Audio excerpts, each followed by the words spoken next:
Hello guys, and welcome to Ride VIP the Rideshare channel. My name is Serge.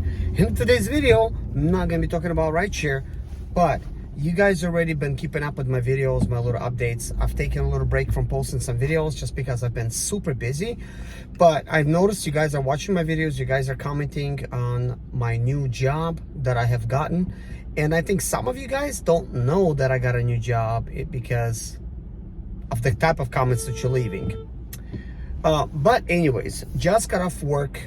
It is now 6:32 p.m. I work for Chrysler Jeep Dodge as a service technician, which is also line tech.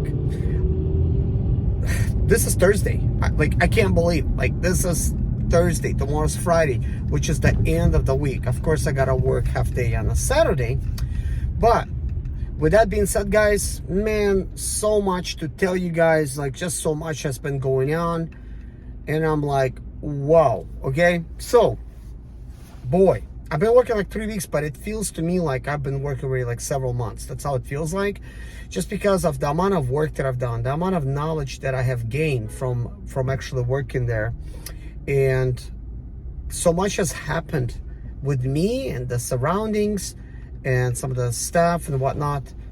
There's just a lot really to talk about. So first of all, when I began working, guys, they gave me 2 great big toolboxes, and there was no key, but the toolboxes are awesome. They're high quality, and they're making me a key, but it's been now 3 weeks and I still haven't got a key. So anyways, in recent videos, I have said that I work next to John. He's my shop foreman. And then Jason, he was my co-worker. He asked for this because he's so tough.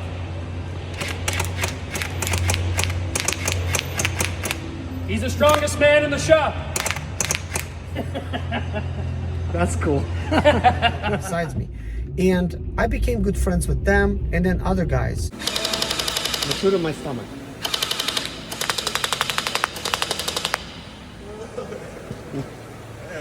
Fun, huh?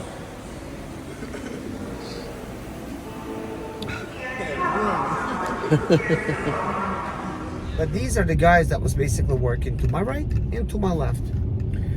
So I became good friends with them, but all of a sudden, 2 days ago, no, now it's 3 days ago, Jason has quit. And I wasn't sure why he wasn't there, but yesterday, my shop foreman, he told me that I'm being promoted, and he's giving me Jason's area.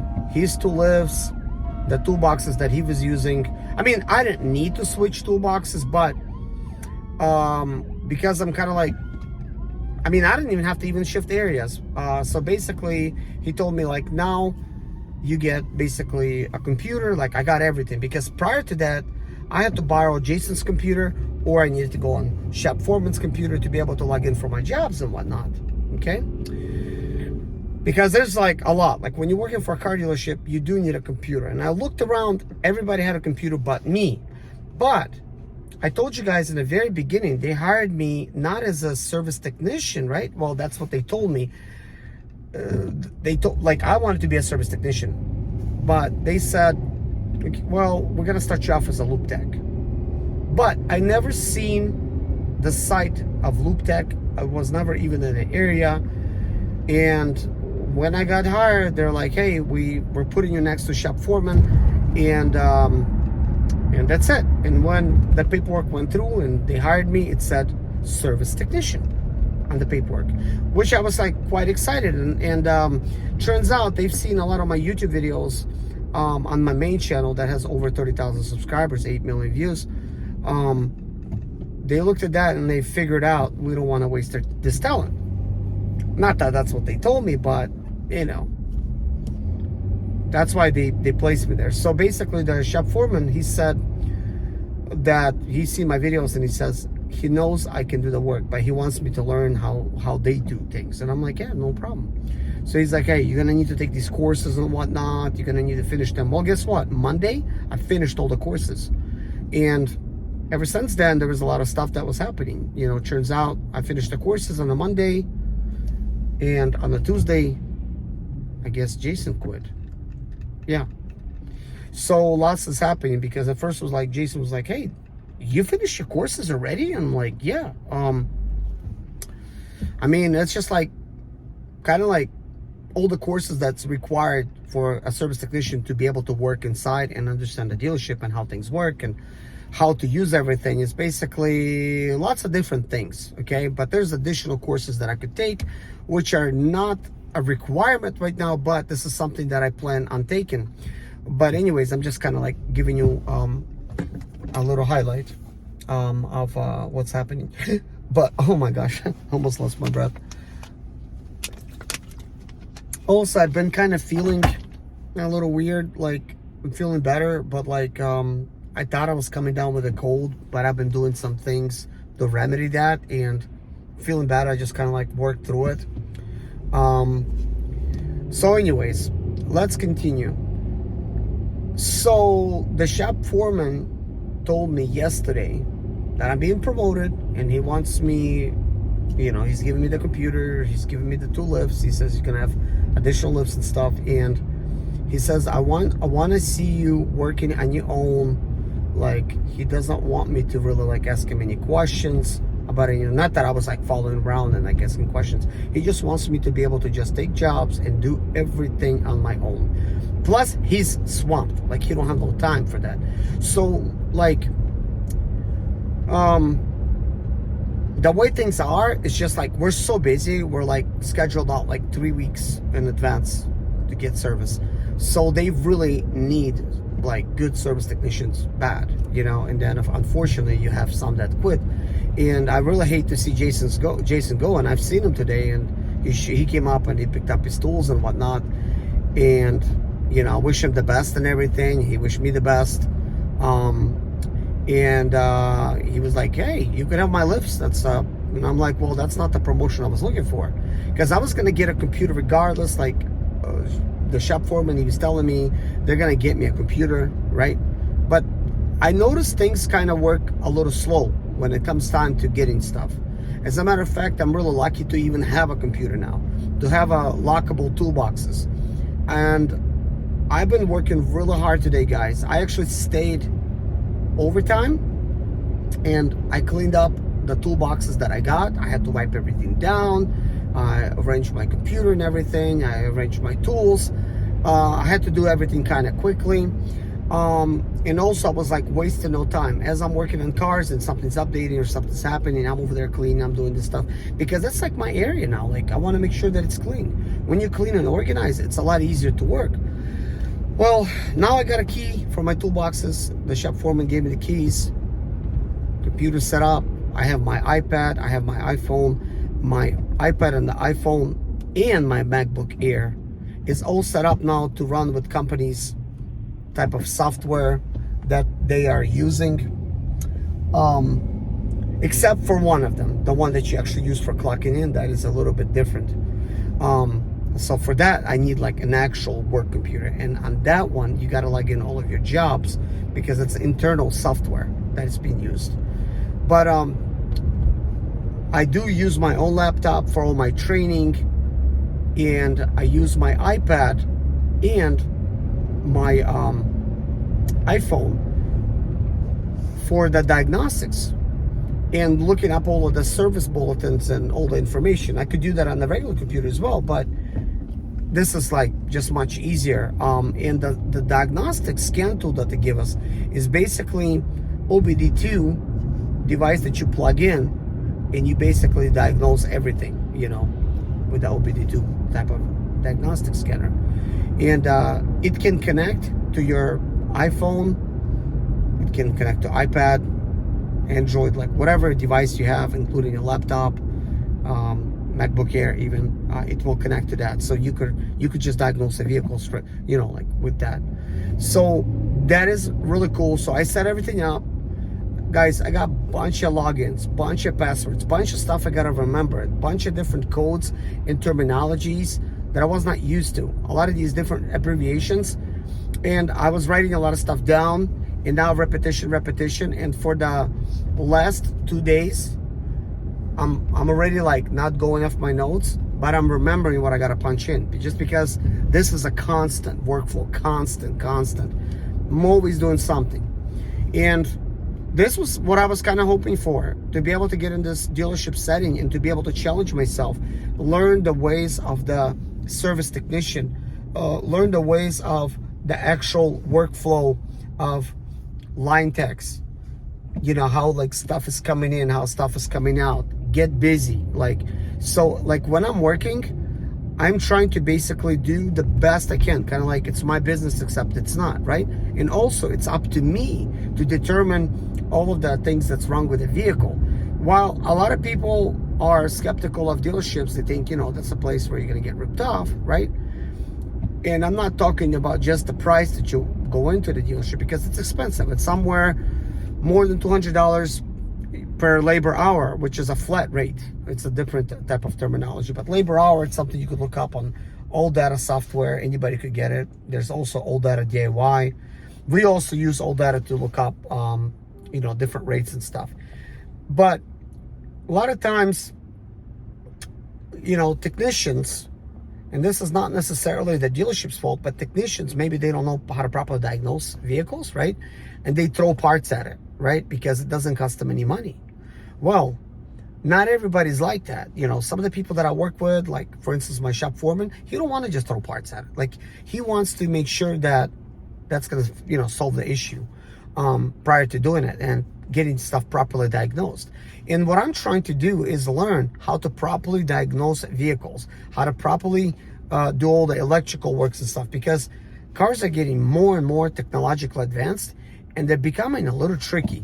It's not as simple now as a vehicle not starting, and you're like, well, it's not a battery, must be the starter, you know, or even like it's not the ground, like everything's clean. Like, I mean, now it could be like so much, you know, and it's not going to start. There's a lot of things that you're going to look at. And also there's smart battery charging technology, which means that you may like have the vehicle running and you're going to try to test it, and it's going to show that it's not charging. As a matter of fact, the voltage is dropping. And you might be thinking, this is probably because alternator is bad, because you should be seeing like 14 volts. Maybe you've seen 11, maybe you've seen 12, maybe it's dropping. But it's smart battery charging technology that's being used. And all of this technology sometimes fails, sometimes is misunderstood, and things are being replaced sometimes that don't need to be. So my goal is to be able to learn how all of these things work, share with you guys some of my findings, so you guys could actually fix your own vehicles if at all possible, if you get the tools.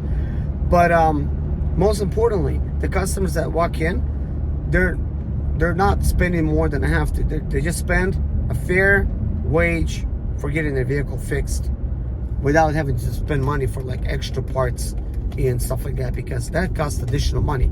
So I can contribute and basically learn how everything works to be able to do it the best. The good thing for me is that I have lots of experience. I'm 42 years old. I've taken shop class in high school for 4 years. I have worked on all my own cars all my life. I don't take my car to the dealership or other mechanics.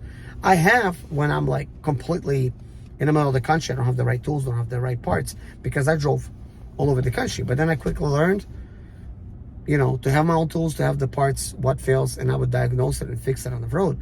And I share those videos on my main channel. Used to be called Zimmerletter How To Show. Now it's Zimmerletter Motors, Automotive DIY channel, because I want to be able to cover a variety of topics, not just Mercedes Sprinter vans. And those are probably the most annoying to even dealers to diagnose, because not a lot of technicians understand how they work. And for me, it's a great thing that I understand how gas cars work, and I understand how diesels work. I am starting to work on hybrids, and soon we're going to have electric cars. So those two other skills I'm going to pick up, which is going to be nice. I'm not afraid of any challenges. As a matter of fact, I'm at the car dealership so I could challenge myself and to be able to better myself as a result. And also, if I stick with it, I will learn a lot and be able to have sort of like job security, because this is technically a trade, like a skilled type of trade. So you have to like understand it and stuff. So that means if I become good, I'm protected. When it comes to the job market, if anything happens to the economy, you're always going to need service technicians. This is something that's kind of like very hard to replace with AI. And the problem these days it's beginning to be very hard to get a job that AI cannot take over. Like, it's kind of scary. Like, AI can take over many jobs, but service technician, AI can assist the service technician to fix stuff, but to try to do it themselves, probably not. It's just pretty involved. And I enjoy it, guys. I am now like working for 3 weeks. Tomorrow's gonna be my 3 weeks. Not that I'm new to it. I'm just new to the new setting, and I'm really positive about it because, first of all, right now it's a cold season. I don't want to be working in the cold outside. That's what I would normally have to do if I was not working at a shop, just to work for my customers' vehicles or my own. But now I get to work in a nice heated place. We open up the doors if it's too hot. It's well lit. It's got AC. It's got heat. Lifts. It's clean. And of course, each technician can be, a little bit responsible how they keep their area clean. But I keep my area clean, so it's a good thing for me. So I guess with that being said, guys, I'm pretty pleased and really fortunate that I found myself in this situation where it's like literally like a blessing and something that's like unheard of for me to be able to get hired without prior having a service technician job. For me to be able to get hired not as a lube technician but as a service technician without having a prior mechanics type of job, to be able to just on the third week, boom, like you're on your own, you're over there working, you're diagnosing, you're putting stuff into the computer, like to be trusted and to be able to just do that, like, because there's a lot to learn. And I guess what benefits me is because I'm familiar with most of the stuff. I was not familiar with some of the software, but I'm mechanically inclined, technologically inclined, computer inclined, and I'm organized. So I guess, and I know how to fix cars, and I know how to diagnose stuff. So I guess some of these other stuff, it's just a bonus. It's kind of like icing on the cake. I get to learn additional skills and add to the skills I already have and improve on those skills. And I'm not somebody running around saying, I know how to do everything. Like, no, I'm here to learn, just like everybody else. If there's something that I know, I'm willing to share. That's just how it is. The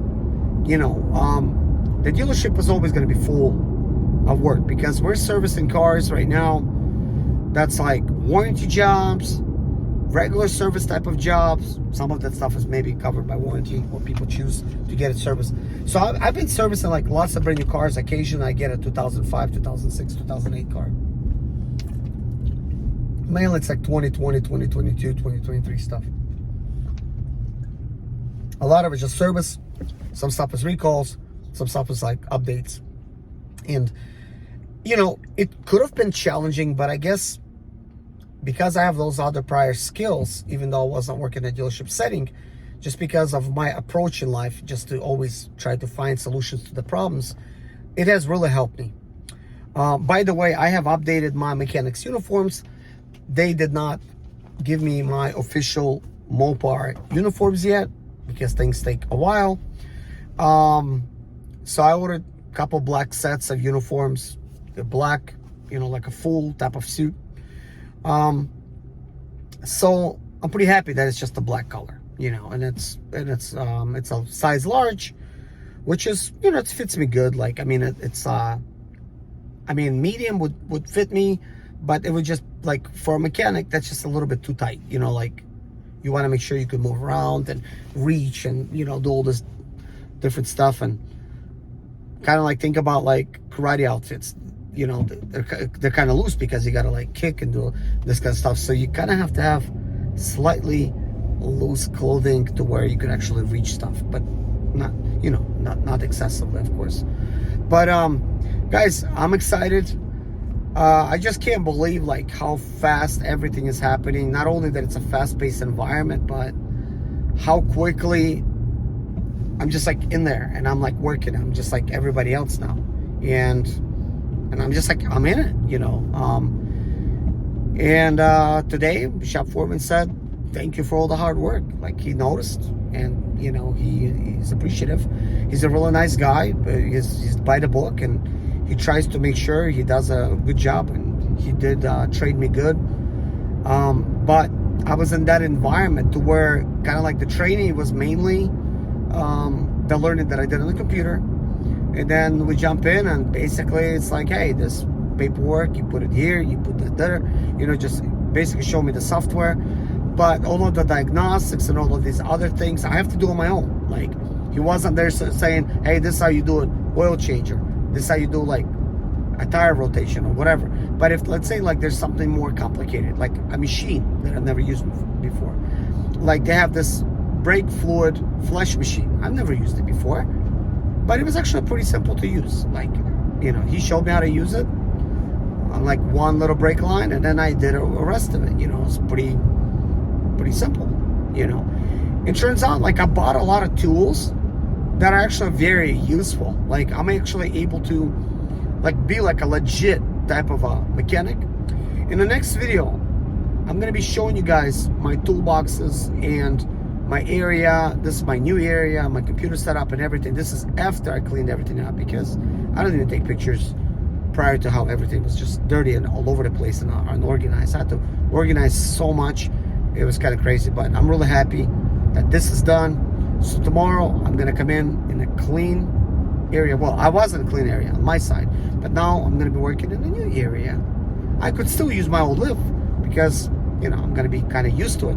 But I'm literally right now working in 3 bays, guys. I got 3 vehicles pulled in. I got 2 Dodge Rams trucks, and I got a Wagoneer. So I'm working on 3 vehicles right now. So actually, I just finished one. I'll be pulling one out as soon as I get to work, and then probably going to be pulling in a waiter, getting that one done while, you know, I'm waiting on something. Let's say I got to fix recalls and all of these other things. It's really fun, kind of like, you know, if you learn what you're doing and you already know what's going on, it's not intimidating. It's I mean, it's a job, you know. I've been self-employed since 2007, but I mean, it's not, I'm not gonna say it was glorious to be self-employed. It's lots of freedom, but I don't feel like I have lost my freedom. I don't feel any different than I was working for Lyft or Uber. I mean, there's a couple things that are different. Like, for instance, I can't just simply clock out and go home. You know, they would like me to stay. But let's say I had an appointment.